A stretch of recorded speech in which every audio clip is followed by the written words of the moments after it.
السلام علیکم dear students.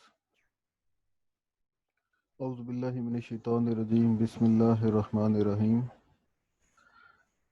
Lastly ہم نے ٹاپک کور کیا تھا کرمنل ٹریس پاس اور اس سے relevant house trespass, house breaking and so on. تو اسی سے ریلیونٹ بیٹا ایک کیس لا آج ہم ڈسکس کریں گے جس میں ہمارا مین ڈسکشن کا ٹاپک سیکشن 460 آف پی پی سی ہے. ٹائٹل اس کیس کا ہے مرزا اینڈ اندر کانوکٹ سے جنہوں نے اپیل کی لاہور ہائی کورٹ میں ورسز دا کراؤن, کیونکہ اس وقت ابھی ہمارا کانسٹیٹیوشن آف پاکستان نہیں آیا تھا, تو پھر ہم ڈومینین ہی تھے کراؤن کی, اس لیے کراؤن اسٹیٹ کی جگہ پہ کراؤن لکھا جاتا تھا. سائٹیشن ہے پی ایل ڈی 1952 لاہور 609. اس میں ایپیلانٹس کی طرف سے اے ڈی ملک بطور لائر پیش ہوئے تھے اور assistant advocate general respondent crown کی طرف سے ایس اے محمود پیش ہوئے تھے. ڈویژن بینچ یعنی کہ 2 ہائی کورٹ کے ججز نے اس کیس کو سنا تھا, justice Rahman and justice Shabbir Ahmad, جس میں جسٹس شبیر احمد نے اس کیس کا فیصلہ لکھا تھا. بیٹا فیکٹس کیس کے اس طرح سے ہے کہ مرزا اور صلاحون اور ان کے ساتھ 9 اور بندے تھے جو کہ اس میں اب ملزم تھے. یہ بندے آرمڈ تھے, اسلحہ بردار تھے, گن تھی ان کے پاس, ایک کے پاس نیزہ تھا اور باقی کے پاس سٹکس یا ڈانگ جنہیں کہتے ہیں. وہ سلطان اور رمضان کے گھر میں داخل ہو گئے رات کے وقت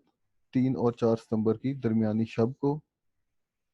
کس طرح سے انہوں نے دیوار کو چڑھے, دیوار کے اوپر پھلانگ کے پھر اندر گئے دیوار کے گھر کے اندر. سلطان اور رمضان کو ان کی 4 پائیوں سے انہوں نے اٹھایا اور 4 بندوں نے, 2 لوگوں نے سلطان کو اور 2 لوگوں نے رمضان کو چھت سے نیچے گرا دیا صحن میں, جس سے پھر باقی جو لوگ داخل ہوئے تھے ان کے گھر میں سلطان کے, انہوں نے اسے اٹھایا اور مرزا کے گھر کی طرف لے گئے. جو سلطان اور رمضان کو گرایا گیا تھا چھت سے نیچے صحن میں, اس سے انہیں انجریز ہوئیں, جس کی وجہ سے سلطان تھوڑی دیر بعد مرزا کے گھر میں فوت ہو گیا, جبکہ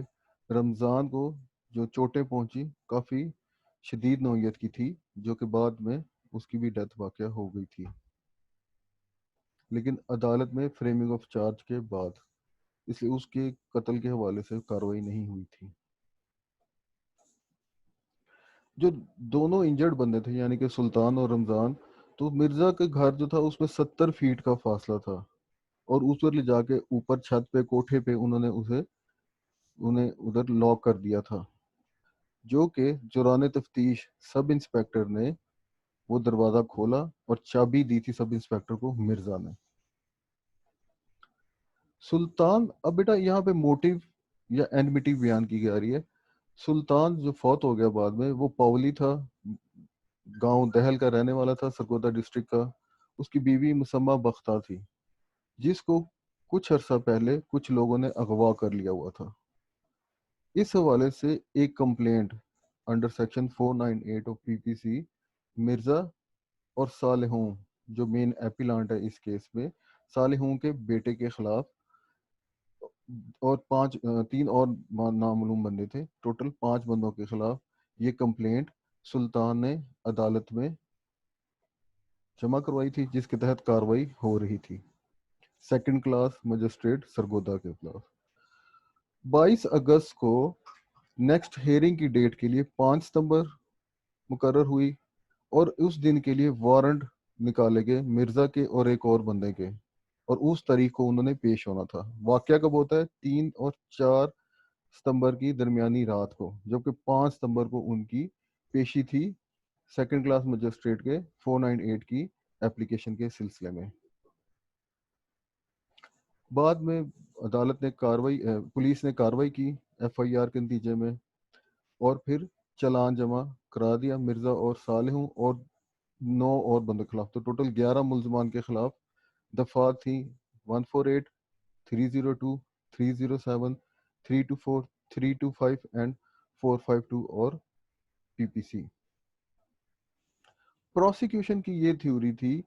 کہ جو لڑائی اور جھگڑا چل رہا تھا مسمہ بختہ کے حوالے سے سلطان اور مرزا کے لوگوں میں، تو مرزا جو کہ لینڈ لارڈ تھا اس علاقے کا، تو اس نے اس وجہ سے ان دونوں کو اغوا کرنے کی نیت سے گھر پہ دعویٰ بولا تاکہ یہ لوگ اس مقررہ تاریخ کو یعنی کہ 5 ستمبر کو عدالت میں پیش نہ ہو سکیں، تو اس وجہ سے نان پروسیکیوشن کی بنا پر یہ کیس پھر فارغ ہو جاتا، اس لیے ان کو اغوا کرنے کے لیے آئے تھے، اغوا کے سلسلے میں یہ کارروائی کی۔ تو پولیس نے چلان میں جو دفعات لگائیں اس میں بیٹا اب یہاں پہ یہ ایک بات ہے کہ 1951 کا واقعہ ہے، تو اس وقت قصاص اینڈ دیت آرڈیننس نہیں آیا تھا، تو ابھی جس طرح قتل عمد، قتل شبہ عمد اور اقدام قتل کی جو اب ہمارے پاس موجود ہیں پینل سیکشن، یہ اس وقت موجود نہیں تھے، اس وقت اور طرح تھے اور سزائیں بھی اور تھیں۔ رائٹنگ آپ آلریڈی پڑھ چکے ہیں 148 کے تحت، آرمڈ with جب ڈیڈلی ویپنز کی جائے گی، unlawful assembly use of force کر لے تو 3 سال یا جرمانہ یا دونوں سزائیں دی جا سکتی ہیں۔ پنشمنٹ فار مرڈر کلپیبل ہوموسائڈ کلپیبل یا اماؤنٹنگ ٹو مرڈر، اس کی سزا ڈیتھ ہے یا ٹرانسپورٹیشن فار لائف تھی، یعنی کہ اسے ملک بدر کر دینا ساری زندگی کے لیے،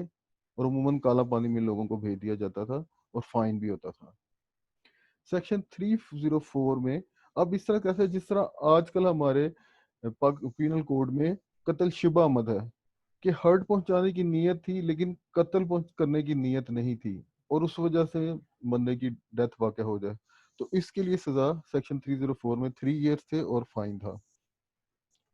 اٹیمپٹ ٹو مرڈر تب تھی 307 میں،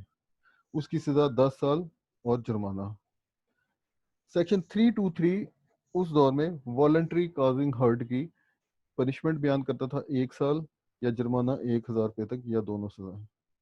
اور اگر والنٹری ہرٹ کاز کیا جائے کسی کو ڈینجرس ویپن اور مینز کے ذریعے سے، یعنی کہ اسے زہریلی گیس، زہر دے دیا یا اس طرح کو کوئی چیز استعمال کی، تو اس کے لیے سزا تھی 3 سال یا جرمانہ یا دونوں۔ سیکشن 325 میں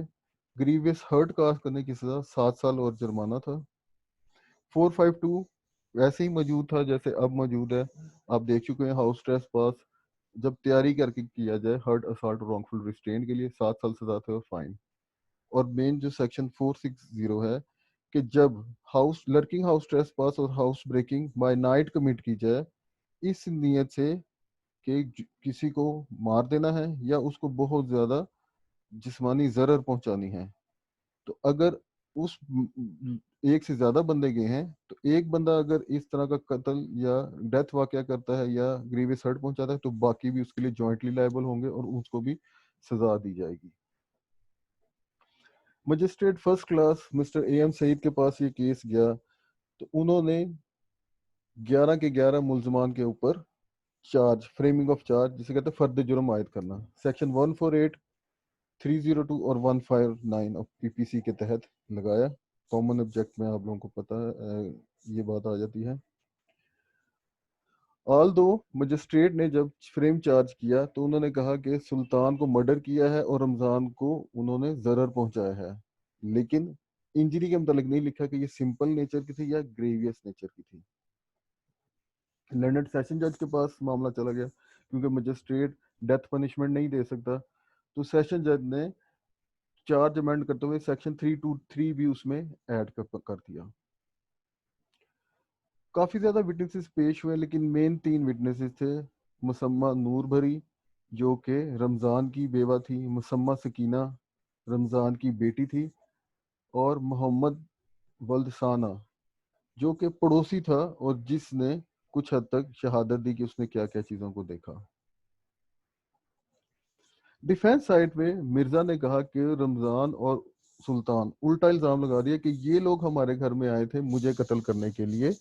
اور اس سلسلے میں گھر پر چڑھتے ہوئے سلطان تو تھا گھر کی چھت سے نیچے گرا، اس لیے اس کو چوٹیں آئیں اور وہ فوت ہو گیا، اور جبکہ رمضان کے اوپر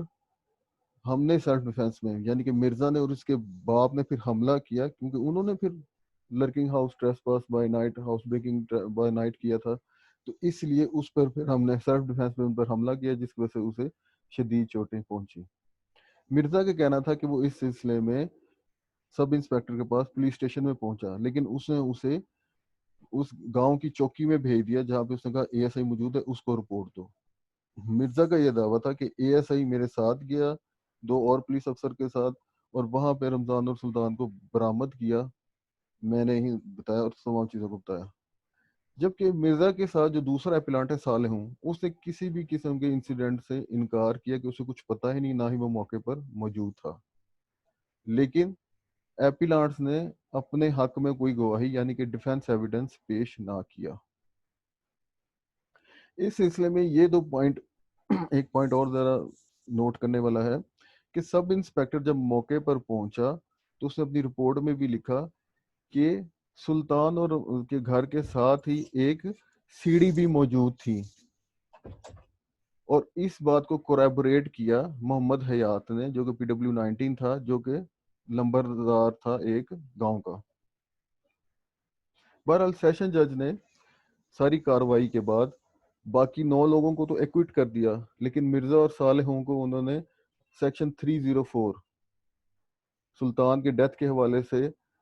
کنوکٹ کیا اور ان کو 5 سال ریگرس امپریزنمنٹ دے دی، جبکہ رمضان کی جو انجریز اس کو پہنچی تھی تو سیکشن 323 کے تحت انہیں 1 ایئر ریگرس امپریزنمنٹ دونوں کو دے دی۔ اب اسی سینٹنس اور کنوکشن کے خلاف مرزا اور صالحوں نے عدالت میں ہائی کورٹ میں اپیل فائل کی، جبکہ مسمہ نور بھری تھی جو کہ سالی تھی سلطان کی، اس نے ریویژن پٹیشن دی کہ ان دونوں کو سزا section 302 of Pakistan penal code سزا دی جائے اور ان کی سزا میں انہانسمنٹ بھی کی جائے، یعنی کہ سزا بڑھائی جائے، اور یہ پھر اس طرح سے مقدمہ ہائی کورٹ کے پاس پہنچا۔ اب ہائی کورٹ نے کچھ پروسیکیوشن وٹنسز ایویڈنس کو ڈیٹیل سے ریکارڈ میں ڈسکس کی، دیکھا، اور آرگومنٹس دونوں پارٹیز کو سننے کے بعد عدالت نے یہ ڈکلیئر کیا that I have no hesitation in holding that the case pleaded by the Mirza appellant is wrong and that the incident which led to Sultan and Nizam receiving injuries which resulted in the death of the former happened in the manner deposed by Musamma Noor Bhari and Musamma Sakina۔ رمضان کی جو بیوہ اور اس کی بیٹی نے جو گواہی دی ہے اس پہ پورا اعتبار کیا جاتا ہے کہ اسی وجہ سے ان کو نقصان پہنچا، ان دونوں کو سلطان کی ڈیتھ واقع ہوئی اور گریویس ہرٹ رمضان کو پہنچا، اور اسی بنا کے اوپر مرزا کی جو سٹوری بیان کر رہا ہے وہ تمام غلط ہے۔ عدالت آگے بیان کرتی ہے کہ یہ بھی چیز بغیر کسی شک و شبے کے ثابت ہو گئی ہے کہ دونوں ایپیلانٹس 2 اور مردوں کے ساتھ، یعنی کہ ٹوٹل 4 بندے جو چھت پہ پہنچے تھے وہ سیڑھی لگا کے پہنچے تھے۔ سلطان اور رمضان سوئے تھے تو مرزا نے اور ایک بندے نے سلطان کو اٹھا کے نیچے گرایا، اس طرح صالحوں نے اور ایک اور بندے نے رمضان کو نیچے گرایا چھت سے۔ اور تمام ایویڈنس کو مد نظر رکھتے ہوئے ہائی کورٹ کی یہ رائے ہے کہ اس میں بھی کوئی شک نہیں ہے کہ 8 persons at least 8 persons set out on the illegal nocturnal venture، غیر قانونی ناکٹرنل رات کے وقت، آدھی رات کے وقت انہوں نے یہ ایک وینچر کیا جس کے نتیجے میں سلطان کو ڈیتھ واقع ہو گئی اور رمضان کو انجریز پہنچی۔ ابھی اسی سلسلے میں کیونکہ ایف آئی آر درج جو کی بندہ تھا وہ آئی وٹنس نہیں تھا، تو اس کی جو ایف آئی آر کے ساتھ کچھ جو مسمہ نور بھری کی جو ایویڈنس تھی وہ میچ نہیں کر رہی تھی، تو اس سلسلے میں عدالت نے پھر یہ سیٹ کیا پرنسپل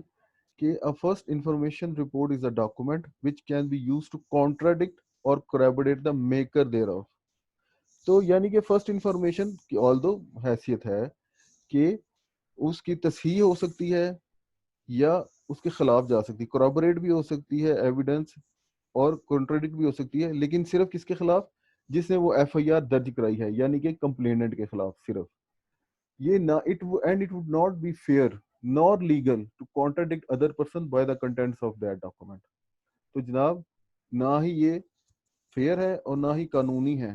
کہ اور لوگوں کو اس ڈاکومنٹ سے کانٹراڈکٹ کرا کے ان کی گواہی کو نظر انداز کیا جائے،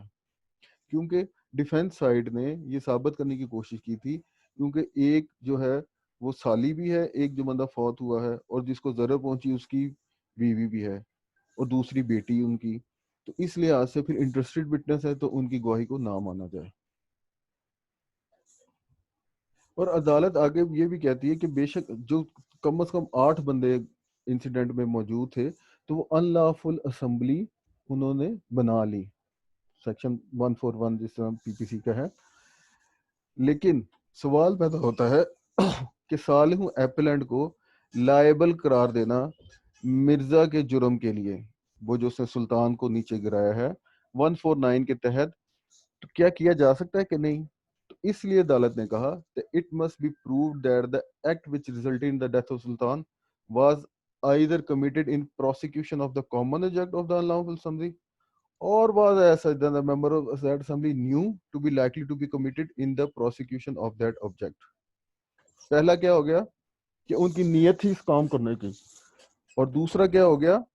کہ ان کا نالج میں، علم میں یہ بات تھی. ان دونوں میں سے ایک بات پروف ہو جائے تو پھر 149 کے تحت تمام کے تمام لوگ اس جرم کے لیے لائبل قرار دیے جا سکتے ہیں. ہائی کورٹ ادھر ٹرائل کورٹ کی بھی جو ججمنٹ دی تھی اس کو بھی ڈسکس کر رہے ہیں کہ وہ اس سے ایگری کرتے ہیں کہ جو انٹروڈرز تھے ان کی نیت یہ نہیں تھی کہ وہ بندے کو جا کر ادھر مار دیں، ڈیتھ کاز کریں اس کی، آلدو انہوں نے ڈیڈلی ویپنز اٹھائے ہوئے تھے. اگر ان کی یہ نیت ہوتی، جس طرح گن تھی ان کے پاس، سپیئر نیزا تھا یا ڈانگیں تھیں، تو یہ چیزیں تو عمل میں نہیں لائی گئی بلکہ انہیں صرف چھت سے نیچے گرایا گیا تھا. تو پہلا جو انٹینشن کا پہلا پارٹ ہے جو 149 کا، وہ تو پروف نہیں ہوتا. اب ہائی کورٹ کی رائے میں اصل ان کا آبجیکٹ کیا تھا کہ سلطان اور رمضان کو بائی فورس جبرن لے جایا جائے، ان کو کنفائنمنٹ میں رکھا جائے تاکہ 5 ستمبر کو وہ عدالت میں پیش نہ ہو سکیں، اور جس کی بنا کے اوپر وہ 498 پی پی سی کی جو اپلیکیشن ہے وہ عدالت سے نان پروسیکیوشن سے خارج ہو جائے. اس کے علاوہ ان کا اور کوئی مقصد نہیں تھا. مان لیا عدالت نے کہ بھئی ان کا کامن آبجیکٹ اس ان لافل اسمبلی کا ڈیتھ کاز کرنا نہیں تھا. لیکن آیا یہ دیکھا جا سکتا ہے کہ ان لافل اسمبلی فورس ہی کر سکتی تھی کہ شاید یہ ایسی پاسبلٹی ہے، یہ ایسا ہو سکتا ہے؟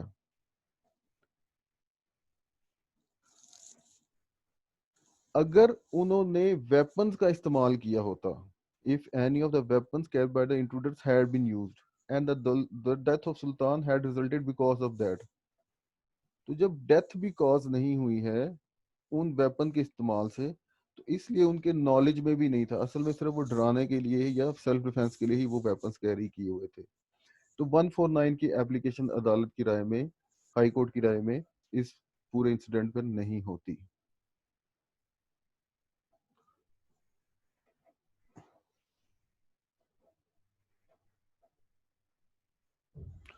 کیونکہ جو ڈیتھ کاز ہوئی ہے یہ چھت سے نیچے صحن میں گرانے سے ہوئی ہے، جو کہ ایک ان یوزل ایکٹ ہے. تو اس لحاظ سے عدالت کی رائے میں ایک کلیئر ایویڈنس کی غیر موجودگی میں یہ رائے قائم نہیں کی جا سکتی کہ جو تمام کے تمام لوگ تھے ان کی نیت تھی یا ان کا آبجیکٹ تھا کہ سلطان کو گرایا جائے اور اس کو مار دیا جائے. کوئی خیال ہی نہیں کر سکتا تھا کہ اس موقع پر وہ ایسا کریں گے. تو بہرحال سیکشن 149 کے تحت تو عدالت نے اس کو نہیں کیا، اور اس کے تحت انہوں نے کہا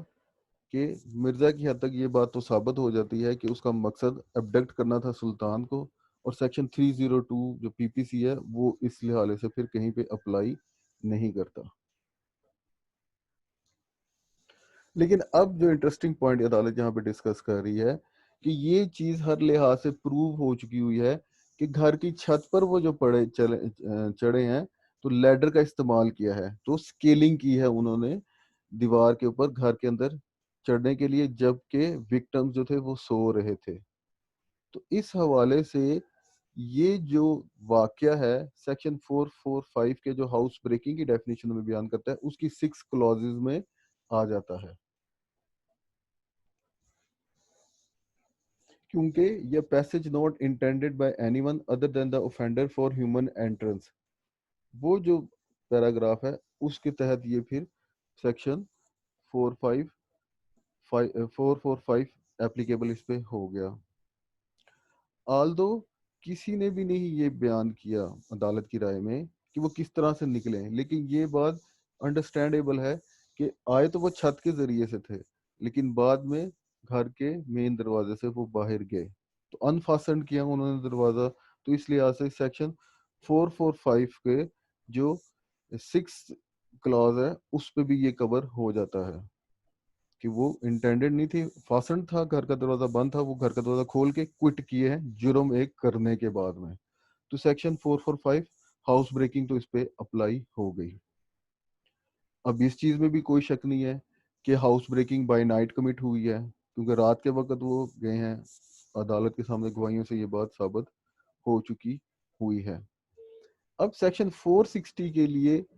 لایا جاتا ہے آخری انگریڈینٹ کہ والنٹیرلی کاز کیا گیا تھا یہ اوفینس یا نہیں واقع کیا تھا. تو والنٹیرلی کو جس طرح ہم کئی بار ڈسکس چکے ہوئے ہیں کہ جہاں پہ بندہ کوئی فیکٹ کاز کرنے کی انٹینڈڈ نیت رکھتا ہو، ہی نیو نالج ہو اس کے پاس، اور ہیڈ ریزن ٹو بلیو، یا اس کو یہ گمان میں ہو کہ یہ کام ہو سکتا ہے. یہ چیز تو عدالت نے پہلے ڈسکس کر لی کہ ان کی نیت نہیں تھی، تو first part of the voluntarily والا تو بات نہیں ہو سکتی. رہ گئی بات نالج اور ریزن ٹو بلیو کی، تو آلدو عدالت کے رائے میں کسی نے تو یہ ثابت بات نہیں کی کہ چھت کا اونچائی کتنی تھی، لیکن اگر ہم دیکھیں کہ اس 2 بندوں کو چھت سے گرایا گیا ہے جس سے ایک بندے کی جان چلی گئی ہے اور ایک کی کھوپڑی میں ٹوٹ گئی تھی اس کی بیس، تو وہ ہائٹ اتنی ہے جس سے عام بندہ سمجھتا ہے کہ اس سلسلے میں کافی گریٹ ڈینجر ہے. تو یعنی کہ اگر اتنی اونچائی سے کسی کو گرایا جائے اس کی موت واقعہ ہو سکتی ہے. اور سلطان کو پھینکنا تو ہر لحاظ سے ثابت ہے، تو اس بات سے بھی نالج میں تھا اور ریزن ٹو بلیو تھا مرزا کے لیے کہ سلطان کی ڈیتھ واقعہ ہو سکتی ہے. تو اس لحاظ سے عدالت نے یہ بات پھر کلیئرٹی کے ساتھ بیان کر دی کہ مرزا کا ایکٹ والنٹیرلی تھا ہاؤس اس کو ڈیتھ یا ہرٹ کاز کرنے کا. تو اس لحاظ سے لیکن اب صالحوں کی ڈسکشن ہم کرنی، تو دوسرا جو ایپلنٹ ہے اس کا کیا ہے. تو عدالت جس طرح سیکشن 460 میں بیان کر دیا گیا ہے کہ اب ضروری نہیں ہے نہ ہی والنٹیرینس، نہ ہی نالج، اور نہ ہی انٹینشن دوسرے بندے کی جو کہ انٹروڈ کیے ہیں، جنہوں نے ہاؤس بریکنگ کی ہے اس گھر میں جانے کے لیے، اور مقصد کیا اور ادھر کیا ہوا، کاز ڈیتھ کی یا کاز گریو ہارٹ پہنچایا. تو سیکشن 34 اور 149 کے انگریڈینٹ سیکشن 460 کے لیے ایپلیکیبل ہی نہیں ہیں. عدالت نے بڑا انٹرسٹنگ پیرا لکھا ہے کہ لا جو ہے بہت ہی انفیوریبل طریقے سے دیکھتا ہے ان بندوں کو جو کہ ہاؤس بریکنگ یا lurking house trespass by night commit کریں، اور تمام کے تمام لوگوں کو وہ لائبل سمجھتا ہے، بے شک ان میں سے کسی ایک نے ہی کسی کا ڈیتھ کاز کی ہو یا گریویس ہرٹ پہنچایا ہو یا والنٹریلی کاز گریویس ہرٹ اور ڈیتھ کی اٹیمپٹ کی ہو. تو جس طرح سے کرنے والا ذمہ دار ہے تو باقی کے باقی بھی آٹومیٹیکلی ہو جاتے ہیں. لاسٹ بٹ دیکھنے ہیں، for the result above mention had done the act without their knowledge and even against their wishes. بے شک چلو نالج میں بات ہو نہ ہو، لیکن اگر وہ اس وقت روکیں بھی، ان کی یہ نیت نہ ہو اور یہ کام ہو جائے، تو پھر بھی عدالت ان کو لائبل قرار دے گی، کیونکہ لا کی یہی منشا ہے. تو اس حوالے سے پھر کرملیٹ کرتے ہوئے عدالت کہتی ہے کہ سیکشن 460 کے تحت مرزا پلس صالحوں دونوں ہی عدالت کی نظر میں گلٹی قرار دیتے ہیں. سیکشن 459 کو عدالت کہہ سکتی ہے کیونکہ گریویس انجری پہنچی ہے دوسرے ملزم تھا رمضان کو، دوسرے وکٹم کو رمضان کو، لیکن کیونکہ یہ فیکٹ اس میں بیان نہیں کیا گیا تھا چارج میں کیونکہ یہ بات لکھی نہیں گئی تھی بلکہ سمپل انجری کا ذکر تھا، تو اس حوالے سے پھر عدالت نے 459 کو اپلیکیبل قرار نہیں دیا. اب یہ جو آگے کی ڈسکشن ہے بیٹا، یہ فی الحال ہمارے پی پی سی سے ریلیونٹ تو نہیں ہے، یہ ہمارے پروسیجر لا ہے جو کہ کوڈ آف کرمنل پروسیجر کا ہے. لیکن ابھی کیونکہ یہ بات آ گئی ہے تو بعد میں انشاءاللہ آپ نے کوڈ آف کرمنل پروسیجر بھی دیکھنا ہے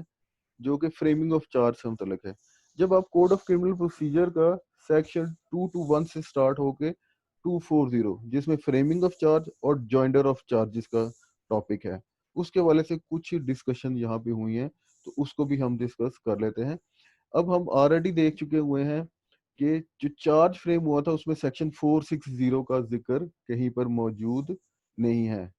آلدو پولیس نے 452 کا جرم لگایا تھا لیکن نہ مجسٹریٹ نے نہ سیشن نے امینڈ کیا چارج کو. تو یہاں پر ریلیونٹ ہو جاتے ہیں section 236 and 237 of the code of criminal procedure. 236 کہہ رہا ہے if a single act or series of acts is of such a nature that it is doubtful which of several offences the facts which can be proved will constitute. The accused may be charged with having committed all or any of such offences, and any number of such charges may be tried at once, or he may be charged in the alternative with having committed some one of the said offences. یعنی کہ جو nature ہے پورا وقوع ہے وہ یا صرف ایک ایکٹ ہے یا سیریز آف ایکٹ ہے، لیکن اس کی نیچر اس طرح سے ہے کہ یہ ڈاؤٹ فل ہے کہ جو ملزم ہے ایک اس نے کون سا آفینس کمٹ کیا ہے اس سیریز آف ایکٹس میں سے کون سا ایکٹ کیا ہے اور اس کے ساتھ کون سا جرم لگتا ہے. تو عدالت تمام کے تمام میں چارج لگاتے ہوئے اس پہ مقدمہ کرے گی، یا تو تمام کے تمام چارجز پہ لگا دے گی یا پھر آلٹرنیٹیولی اس پہ چارج لگائے گی کہ کون سا آفینس اس نے کیا ہے، کیونکہ آٹومیٹیکلی ایویڈنس کے بعد پھر یہ بات کلیئر ہو جائے گی کہ کون سا جرم اس پہ ثابت ہو رہا ہے. تو چارج لگ جانا اس بات کی خالی نہیں بات ہے کہ بعد میں اس کو تبدیل نہیں کیا جا سکتا. چارج آپ لگا دیں لیکن دوران کاروائی پھر ثابت ہو سکتا ہے کہ اس نے جرم کا کون سا حصہ کیا ہے یا کس پینل سیکشن کے تحت اس کو لائبلٹی بنتی ہے. Section 237 if in the case mentioned in section 236 the accused is charged with one offense and it appears in evidence that he has committed a different offense for which he might have been charged under the provision of that section, he may be convicted of the offense which he is shown to have committed although he was not charged with it. بیٹا یہاں پہ بات clear ہو گئی کہ section 236 کے تحت doubt تھا، charges لگ گئے، لیکن بعد میں ثابت ہو گیا کہ جس آفینس کے لیے اس کو چارج کیا گیا تھا اس نے اس سے ہٹ کر دوسرا آفینس کیا ہے ایویڈنس کے بعد. تو یہ چیز امر مانے نہیں اسے سزا دینے میں، ٹھیک ہے، کہ اس پہ اس آفینس کا چارج نہیں لگا جو ثابت ہو گیا تو عدالت اس آفینس کے مطابق ہی اسے پھر سزا دے گی جو کہ اس پہ ثابت ہو گیا، اسے کنوکشن اس کی کرے گی تو ٹھیک کرے گی، باوجود اس امر کے اس پر چارج نہیں لگایا گیا ہے. تو ان دونوں سیکشن کو ڈسکس کر کے پھر عدالت کہہ رہی ہے کہ کوئی اگر اس پہ چارج 460 کا نہیں بھی لگایا تو اس حوالے سے ان کی رائے میں یہ اللیگل نہیں ہے کہ اسے 460 کے تحت سزا دی جا سکے. سیکشن 229 آلٹریشن سے متعلق ہے. if the new or altered or added charge is such that proceeding immediately with the trial is likely in the opinion of court to prejudice the accused or the prosecutor as forced, the court may either direct a new trial or adjourn the trial for such period as may be necessary. اب عدالت اس چیز کو دیکھ رہی ہے کہ اگر new اور آلٹرڈ قانون کیا کہتا ہے کہ پریجوڈس تو کہیں کریٹ نہیں ہو رہا، شرط قانون نے یہی رکھی ہے کیونکہ جس طرح نا accused is the favorite child of law, accused is presumed innocent until proven guilty, accused کو فرد جرم پڑھ کے سنائی جائے کاروائی سے پہلے تاکہ اسے پتہ ہو اس کے خلاف کس جرم کا چل رہا ہے. تو اگر اس طرح سے آلٹریشن بھی چارج میں کی جاتی ہے لیکن اگر اس سے پریجوڈس ہو رہا ہے کہ اس کو پتہ نہیں تھا یا جس سے اس کا ڈیفینس یا گواہی چینج ہو سکتی ہیں تو عدالت کی اب یہ ذمہ داری ہے کہ وہ ملزم پہ دوبارہ سے ٹرائل کرے، ٹھیک ہے، یا پھر اس ٹرائل کو تھوڑا ایڈجرن کر لے اور وہ اپنا ڈیفینس پھر ایویڈنس اس حوالے سے بیان کر سکے. ہائی کورٹ اب اس موقع پر بتا رہی ہے اینڈ پہ سیکشن 227 کو ڈسکس کرنے کے بعد کہ بے شک سیکشن 460 پی پی سی کو اگر سیشن جج چاہتے ٹرائل کنکلوڈ کر کے بھی اگر اس پر اس طرح لگا دیتے تو ان کی رائے میں یعنی کہ ہائی کورٹ کی رائے میں یہ ضروری نہیں تھا کہ دوبارہ سے ٹرائل کیا جاتا یا ایڈجرن ٹرائل کیا جاتا، ٹھیک ہے. تو اس حوالے سے عدالت کی رائے تھی کہ اگر اس کو 460 کے تحت سزا دی جاتی اور چارج صرف اینڈ پہ فریم امینڈ کر دیا جاتا تب بھی انہیں نیا ٹرائل کرنے کی ضرورت نہیں تھی سیشن کورٹ کو. تو اس حوالے سے اصل مقصد کیا ہے؟ اصل دیکھنا یہی تھا کہ آیا ایپلیٹ سٹیج پہ عدالت اس کو پھر سزا دے سکتی ہے 460 کے تحت. تو جس طرح سے جس کورٹ نے ٹرائل کیا ہے اس کے ڈومین میں یہ پاور تھی اور اس پاور کو ایکسرسائز کرنے سے ایکیوز کا کوئی رائٹ ختم نہیں ہوتا یا اس کا نقصان نہیں پہنچا. تو اسی طرح سے عدالت نے پھر فریم چارج کو چینج کر دیا اور انہوں نے کہا کہ سیکشن 304 یعنی کہ culpable homicide not amounting to murder جو تھا اس کو چینج کر کے سیکشن 460 آف پی پی سی میں عدالت لے آئی. پھر بیٹا اب رمضان کو جب ڈسکس کر رہے ہیں کہ اس کے حوالے سے جو اس کی انجری پہنچی ہے تو سیکشن 325 کے تحت ہونا چاہیے تھا تو اس کو آیا چینج کر سکتی نہیں. تو عدالت کی رائے میں یہ تھی کہ 325 کے تحت جو اس کا پینل کوڈ کے تحت ہوا تھا سزا اس کے ہرٹ کو پہنچنے کے حوالے سے تو اس کو چینج کرنے کی عدالت کی رائے میں ایسی کوئی ضرورت نہیں تھی کیونکہ ہائی کورٹ کی رائے میں کیونکہ اس طرح سے کرنے سے پریجوڈس کریٹ ہو جانا تھا کیونکہ گریویس ہرٹ کو ثابت کرنے کے لیے بعد میں عموماً وکیل ایک میڈیکل ایگزامینر آفیسر انہوں نے پیش کیا اس نے گواہی دی لیکن باقی چیزوں کے حوالے سے پھر عدالت نے اس چارج کو چینج نہیں کیا. عدالت اب ڈسکرائب کر رہی ہے اس کے اوفینس کو. عدالت بیان کرتی ہے کہ the act of the appellants was very high-handed and in my view only the maximum sentence prescribed by section 460 of the PPC would meet the end of justice. کہ جناب بہت ہی خوفناک یہ انہوں نے کام کیا ہے اور اس کے لیے میکسیمم پنشمنٹ ہی دی جانی چاہیے. تو دونوں ایپلنٹ کو ٹرانسپورٹیشن فار لائف ابھی امپریزنمنٹ فار لائف ہے تب ٹرانسپورٹیشن آف لائف کی سزا ہوتی تھی وہ عدالت نے دے دی اور 323 کے تحت جو کنوکشن تھی ان کی اس کو برقرار رکھا اور اس کے تحت سزا کو بھی جو ٹرائل کورٹ نے دی تھی اس کو برقرار رکھا. سیکشن 325 کے تحت پھر انہوں نے چینج نہیں کیا. تو بیٹا یہ تھا اس کیس کے حوالے سے پریزنٹیشن. باقی کوسچن اور آنسر سیشن ہم انشاءاللہ کریں گے اور اس میں ہم دیکھ لیں گے اور آپ کی رائے کو دیکھیں گے کہ عدالت کا فیصلہ آپ کی رائے میں کس طرح سے ہے اور اس کی گڈ فیتھ میں ہم کرٹیسزم بھی یا اس کو ریویو کر سکیں گے. تھینک یو بیٹا. اللہ حافظ.